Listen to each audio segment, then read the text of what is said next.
What's up, guys? Dividend Enjoyer here. I think you guys know the drill. We have a lot of these portfolio videos. Let me just get right into it. Down $5.25 today, so basically even. Up $644.47 on an unrealized basis, and we're now at an estimated annual income of $676.03. And I want to share with you guys something special that happened, something really special that happened, and that is that Vici, ticker symbol Vici, hit $366.88 in estimated annual income from dividends, meaning that Vici is now paying me over $1 a day just to exist. And that feels pretty good, guys. I got to say, that's been a goal for a while. I've wanted to get that amount in a stock, so I'm getting paid $1 a day just to do nothing from a stock. And Vici is the first one to have achieved $1 a day status, other than when I had Energy Transfer. But going from the bottom up, we got Meta, ticker symbol Meta. I shaved a little bit of this earlier this week. Just wanted to take some profits and kind of spread the money more to some more waste management, which you can see I have more of. But overall, I still think that Meta has the chance to like 10x from here in the future. I really think that Meta could be an exponential grower in terms of what they're aiming to do.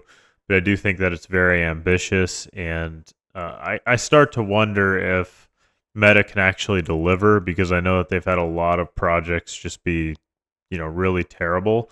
And at this price, the stock does have to perform, very well, or the company has to perform very well. So, I mean, I would not be buying here. I'll say that. That's not financial advice, but I would not be buying here, but I'm also just not going to sell mine. I'm already up 44.73%. But I've been shaving it for a while, so I think I'm just going to chill out and let it just continue to have that upwards momentum, because I think it's going to continue to go up. Hasbro, ticker symbol HAS. I'm up 21.51%, or $197 on this. I continue to believe that, the Magic the Gathering market is very good. I think that WotC, or Wizards of the Coast, is the most valuable company within Hasbro. I think that we're going to see, and this is kind of a broader kind of trend that I've noticed, but we're seeing a lot more people who are not having kids and who have a very high interest in things like Magic the Gathering and a lot of disposable income. A lot of the times, the people that you see who are like the nerds are the people who are, in those professions where they're making a lot of money, and they might not, have those other things. So I think that that's driving it. I think that the crypto markets are driving it. I think that there's a lot of synergistic things here that are really helping Magic the Gathering, Wizards of the Coast. And, I enjoy cracking open some packs. I think that it's cool. I watch those markets as well, because I think that they're very fascinating. I think the idea of card games is fascinating, and tradable, collectible cards, because the company that, produces those cards basically has the right to print money. And that's what Hasbro's been doing, and they've been very smart about how they turn on that money printer. And long term, I think that this stock is probably still undervalued. I think that the cash flows are nice on it. I think it's going to continue to climb, and I'm going to hold. I'm gonna really risk it for the biscuit. I think the gains are going to continue. I've noticed that Magic the Gathering has been trending upwards a lot, and I think that Hasbro is a very strong company to own now and into the future. Next up, we got Prologis, ticker symbol PLD. Prologis is a triple net real estate investment trust that specializes in logistical real estate, specifically with warehouse logistics real estate. And this stock has jumped up again because of all of the kind of new Trump changes and some of the uncertainty going away, and the fact that there really is going to be a lot more need for warehouse space in America. So I think that this is going to be worth a lot more money going forward. I think that long-term real estate's going to do a lot better. That's a sector that I'm really bullish on, specifically because I think that we're on the right side of rate cuts.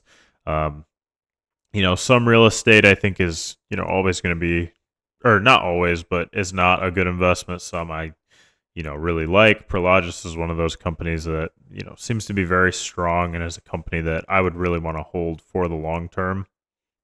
And I think that it's just going to be more valuable, and they're going to be able to sell their properties for more. I really think that those properties are worth a lot of money to a lot of companies going forward, especially if we start to get out into data centers and things like that. I think that Prologis, though, is basically very good at finding spaces for these warehouses and continuing to grow that free cash flow.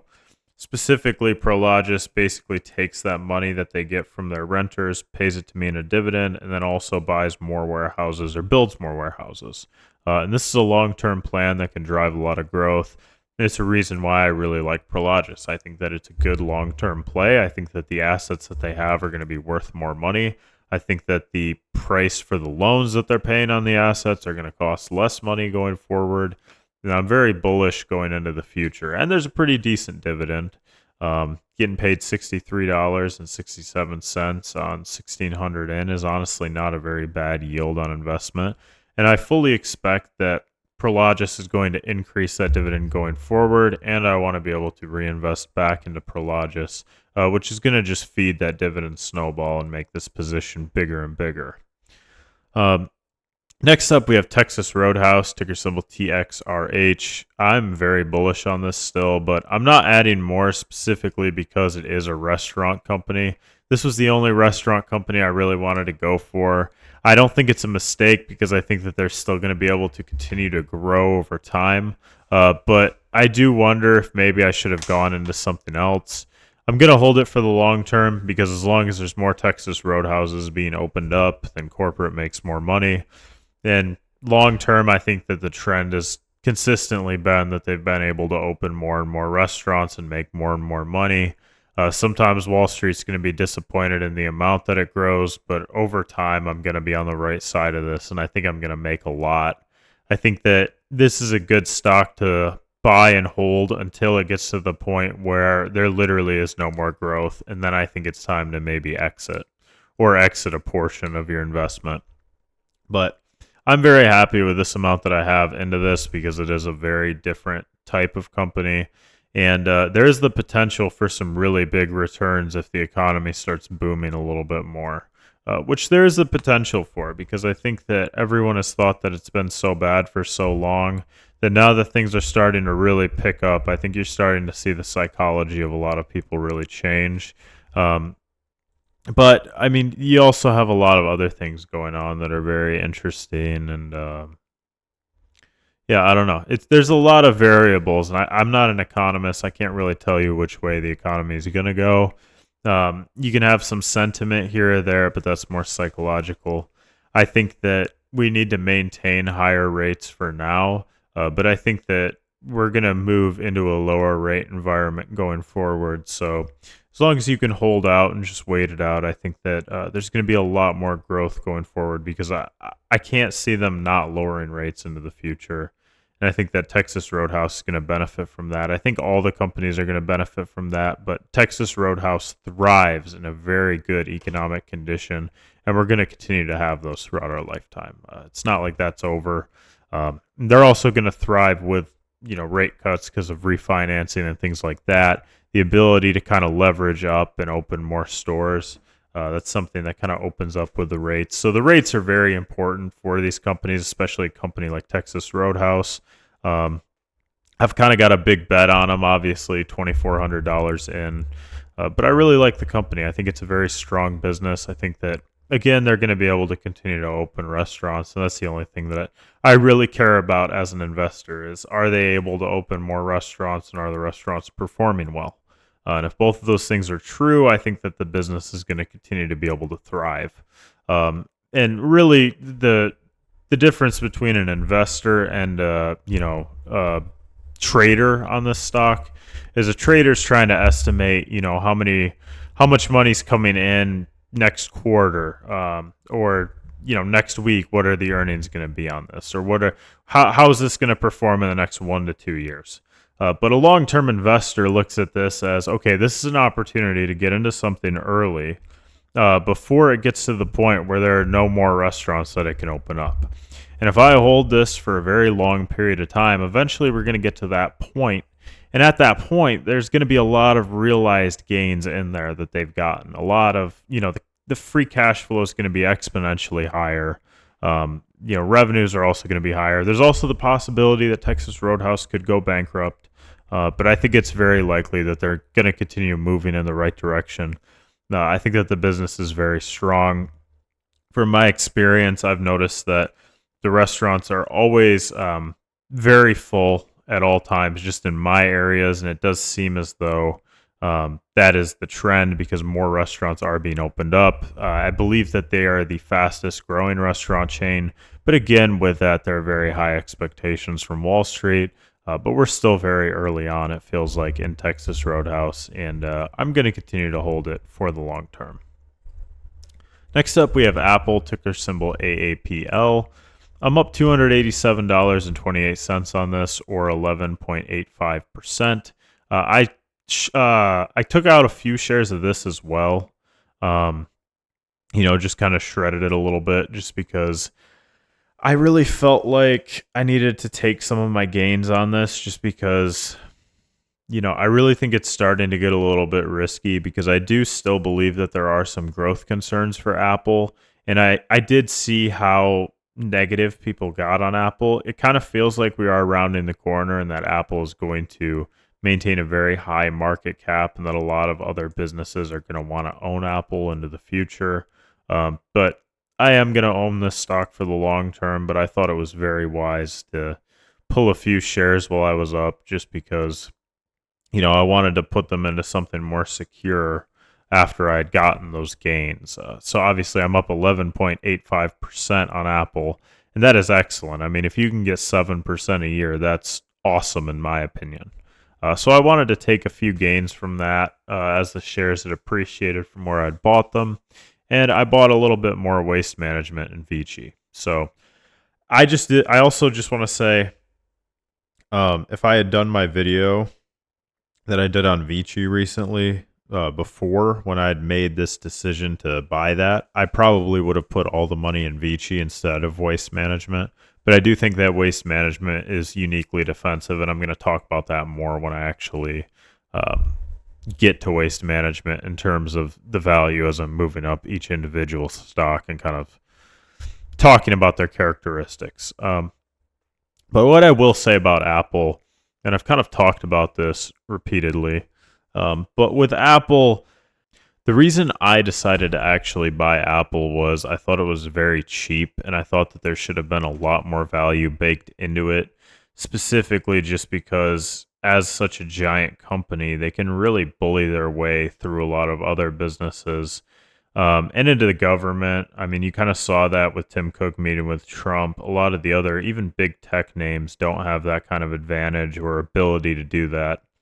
Apple is really a unique and one-of-a-kind company, and I understand that free cash flow growth has been a really big concern, but I actually think that what matters more is actually keeping users on the ecosystem and providing some kind of better experience within the ecosystem for the long term. And I think that if Apple stays very focused on doing the right things culturally, I think that that's going to matter a lot more than what Wall Street is telling them. And I really think that Apple's doing a good job. I did sell my Apple at 264 simply because I thought it was a little bit too high there. I really didn't think I could justify that kind of market cap at the time.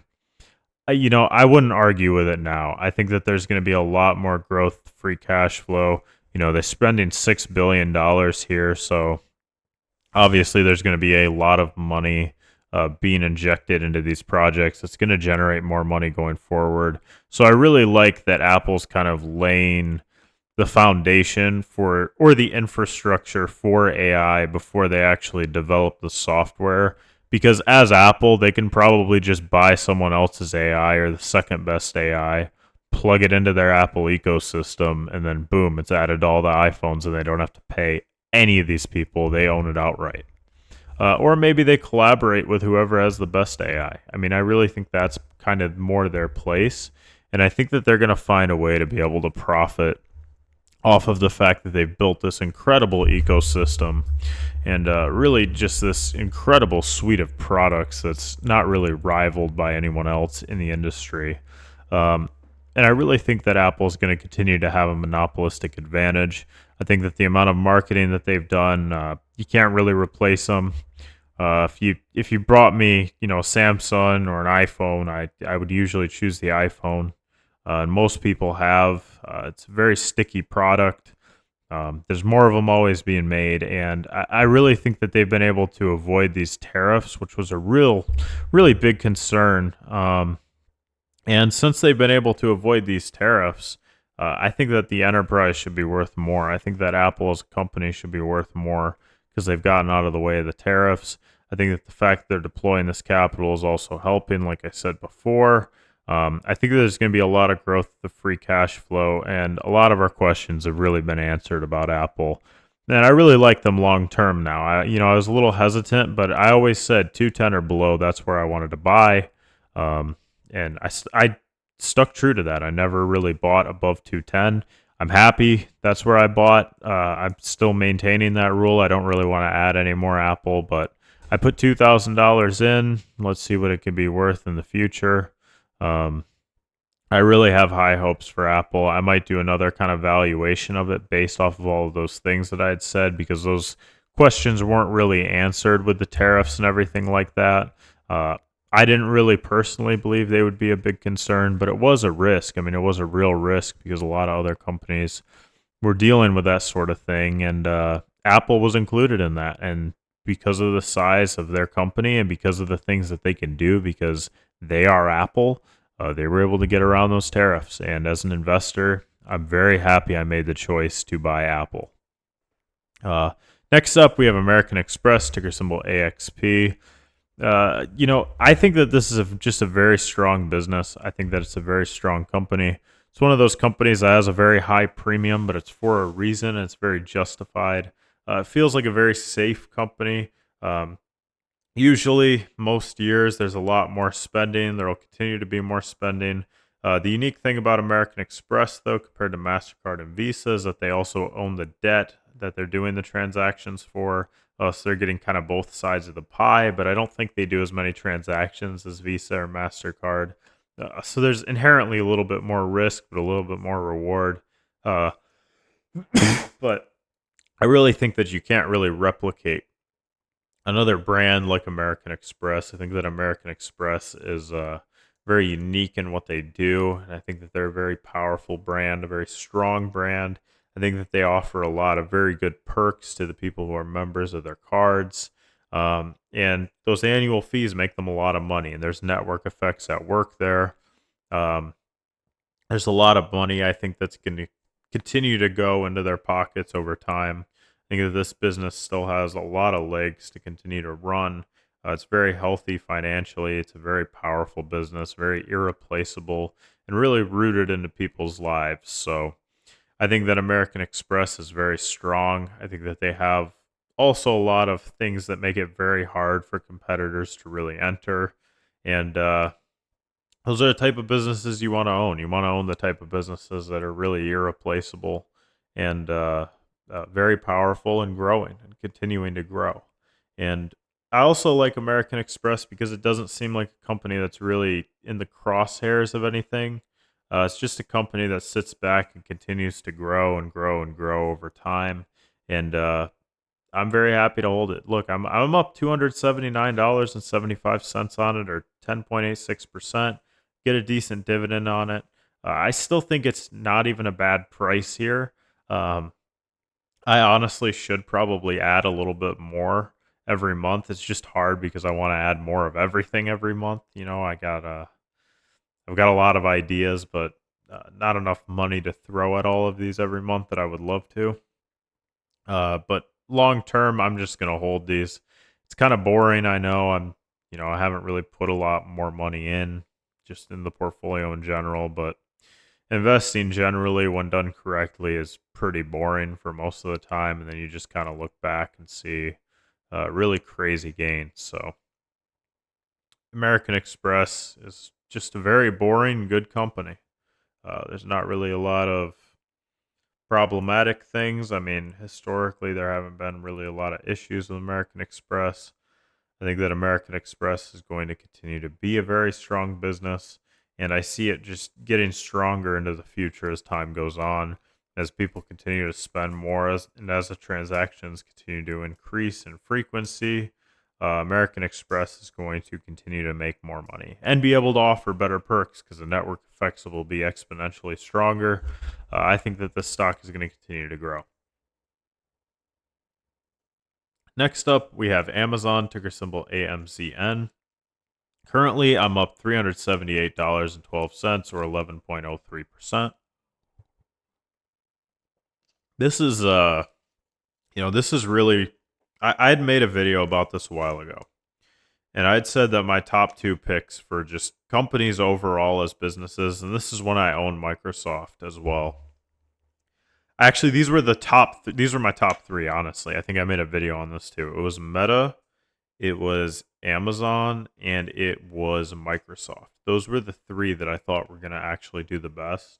I think Meta just killed everybody, though. I mean, I threw more money into Amazon because I felt like it was safer, but I kind of look like an idiot now. But I still think that Amazon is being underestimated for where it is. I really think that it's going to just continue to grow. They're becoming more powerful every single year. The long-term investments really pay off. If you're a long-term investor, this is an amazing company. I think it's still honestly not a terrible price, but obviously I was getting in at a better price. I was telling everyone, I remember I called it. It was like at 200, and I said, this is probably going to hit its 52-week high at some point. I didn't want to sell it all, but I did end up selling 3 shares just because I wanted to get some more, again, Waste Management and Vici. I think I sold some Amazon and some Meta and a little bit of Apple. That's all I've really sold, though, since I've held the portfolio, and it's only because they've gone up. You guys have seen, and you guys can consistently check me on this, I have rode through some freaking red waves, guys. Like, literally down, was I down 1 or 2 G's at one point? I mean, it was insane how much we were down, and I was literally sitting here. I was the only person on the entire internet, I think. I mean, maybe there were some other people, but I was saying buy. I was saying, guys, you got to go all in. I know it keeps going down, and I would buy, and it would go down, and I would buy, and it would go down, and now everything's rallying. Amazon's rallying. I think it's going to continue to rally. I think Salesforce is going to do like the biggest 180 in history. It's going to be worth giga money, guys. Like, I legit think it's just growing. I think that Wall Street does not understand anything about AI. I mean, I was going to save this for the Salesforce talk, but just thinking that Wall Street has the audacity to understand that, they think that AI can replace Salesforce business model. And it's these guys who are money managers who are trying to predict the future of software. Hello? This should be its own separate video. I think this is going to be its own separate little rant. I might actually record that right after this. But Amazon doing very well, up 11.03%. Waste Management up 150.97, 3.39% now. Again, I've talked about Waste Management at length. I actually wrote, I probably shouldn't even reveal that, but I wrote a paper on them for college. I don't know why I said I shouldn't reveal that. Like, that's even secret information. They're going to reveal anything about me. But yeah, I wrote about their business and things like that and kind of broke down how I felt about it. And, I really just, as I learned more about it, it made me realize that they are really pushing for different areas of growth and really, really achieving that in very niche ways, whether that's taking methane gas from out of the ground and treating it so that it can be renewable, like natural gas, from the fumes of the garbage. And then also just their recycling ideas. And I also think it's interesting to kind of explore the idea that they can be very politically pliable. So when there's a more conservative, more kind of loose on the environment type of politician, they can get the zoning for their landfills a little bit easier. But when there's a more liberal politician, they can kind of more transition into the recycling side of their business. So I really think that Waste Management is almost like the perfectly insulated company from the economy. and it's just always going to grow forever. And honestly, and not forever, obviously, that is like ridiculous, but in our lifetimes, it's very likely that waste management is just going to continue to grow. I mean, unless we start shooting the garbage into space, I don't see a way that waste management really can lose. So I'm going to continue to put money into this thing probably for the rest of my life. Um, I know that you have to pay a premium on this.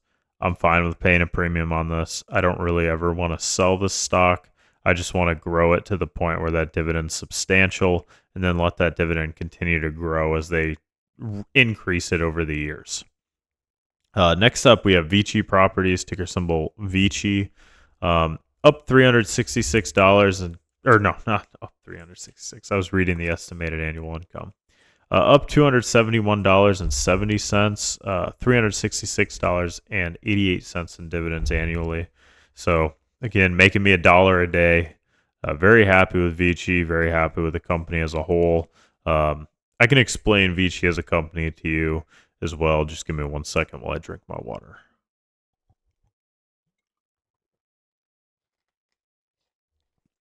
Sorry, I was getting a dry throat. Vici is a triple net real estate investment trust that specializes in Las Vegas real estate. They own the most real estate on the Las Vegas Strip. I love making money off of the physical buildings. Keep in mind, too, they're not an operator. They can't run a casino. I mean, I'm sure they could, but they don't run a casino. They just own the physical real estate. And casino operators pay their rent every month. Casino operators also pay all the other expenses related to the building. Vici makes a lot of money. They pay me a dividend, and then they buy another property. So then they can pay me a bigger dividend. That's kind of how I view Vici. I'd love to get to $10,000 worth of Vici. I think that it's undervalued right now. I would personally put its value around $36. I think that's my own personal value. I think that's very bullish, though. But that's kind of where I'm looking to buy. Anything 36 or below. I want to get up to $10,000 in cost of Vici. I think that would be kind of a good limit, but I may still continue to grow my position if I think that the stock is undervalued because the dividend's very high. I think that we're on the right side of interest rates, like I've talked about so much throughout this video. I think that Vici is one of the biggest beneficiaries of that interest rate cut. I really think that Vici long term is really going to pay me dividends, literally. But in all seriousness, I think in the long term, they're going to continue to increase that dividend. It's going to become more and more substantial. And I'm really very happy to be a Vici investor. I've been very happy with the returns. Obviously, these gains don't include the dividends that I've also received, which, a lot of which I've reinvested back into the business. But I really like Vici as a whole. I think that it's a very strong company. Very happy to own it. I think that they're very intelligent with how they operate as well as a company. And they're always looking for that experiential real estate to add to their portfolio. And whenever they add a new property, I get very happy because it means that I'm going to get new rental income. And it means that the dividend is one step closer to being higher.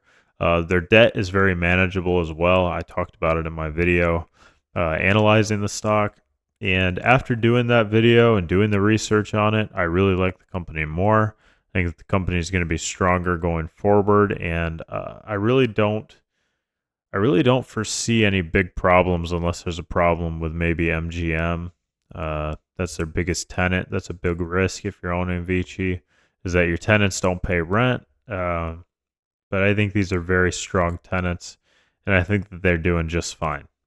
So I'm very happy with Vici. I think it's a very strong company. But you do have to say that MGM and Vici are kind of correlated in an unhealthy way. So if MGM did start having some troubles, that could be bad for Vici. So that is a big risk. I will say that. Moving on to Salesforce, ticker symbol CRM. Currently, the stock's up about $16 today, but down about 1,162 overall. I'm still happy with this stock. It's been climbing since I made my last video. I believe I'm up on this position 500 from where I was before. I think it was down 1,600. That was the lowest I think I saw. I'm fine with this. I should have bought more when it was lower, but I didn't. I'm fine with my position though. I got 10 grand invested into the stock. Um, I think that's a strong business. I think that's doing well. Might continue to buy actually. Honestly, maybe no. The thing is, I don't really want to sell anything though. I kind of just want to hold everything I have here. I don't really want to mix and match my stocks and do that whole thing because then I got to pay taxes on the stuff that I sell because I'm going to sell something for a gain. Uh, so I'm just going to hold tight. It's boring, I know. Um, I'm going to keep you guys updated, but this is pretty much going to be the mixture of the stocks that I have. Salesforce, obviously, the biggest position in the portfolio. It's paying me about $60 a year. Very happy with the company. I think the cash flows are going to continue to grow. I think that they're going to smack it out of the park this quarter, and I think that they're going to show why they're doing all these mergers and acquisitions. And I think that they're very aware of what Wall Street is worried about. And I think that they really need to just address the elephant in the room and say that they're not going anywhere, they're digging their feet in, and they're going to win. And I think that that's where Salesforce is going to be. I think as a business, they're going to continue to win. I think that they can take on Microsoft in niche ways and take market share. I don't think that Microsoft is necessarily infallible. I think that if Microsoft focuses on any one individual thing, they'll pretty much be the best at it.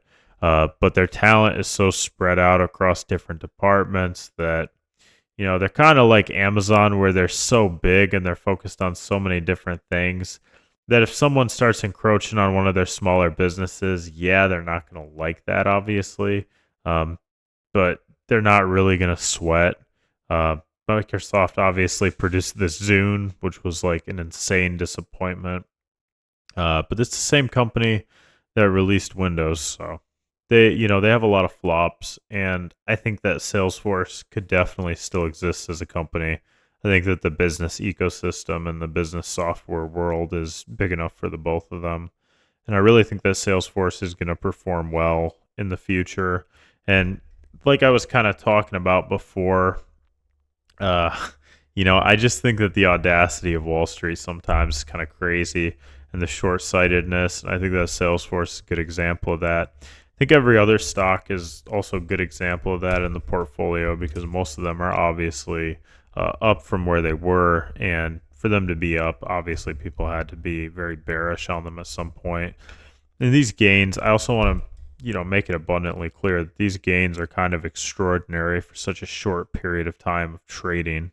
I'm not even a year into it, and it's pretty decent gains. I think I've got a really good portfolio here, and I think that I've really capitalized well on the volatility. Um, I think that we're going to continue to have more kind of volatility shocks going forward with Trump.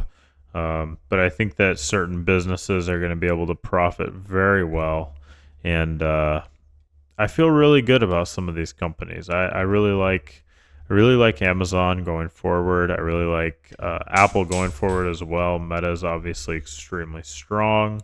Um, Hasbro. I mean, really, all of my businesses I think are wonderful businesses, and I would love to own them outright. I would love to just increase my positions in all of these businesses, and I think that'll be the way to wealth. I think it's boring. I think it's slow, but I think as long as I'm consistently putting money in there and building up my portfolio and moving in the right direction, I think that's the way to go. And yeah, that's what I'm going to be looking to do in the future. So thank you guys for watching. I really appreciate you guys. Please hit that subscribe button if you enjoyed the video.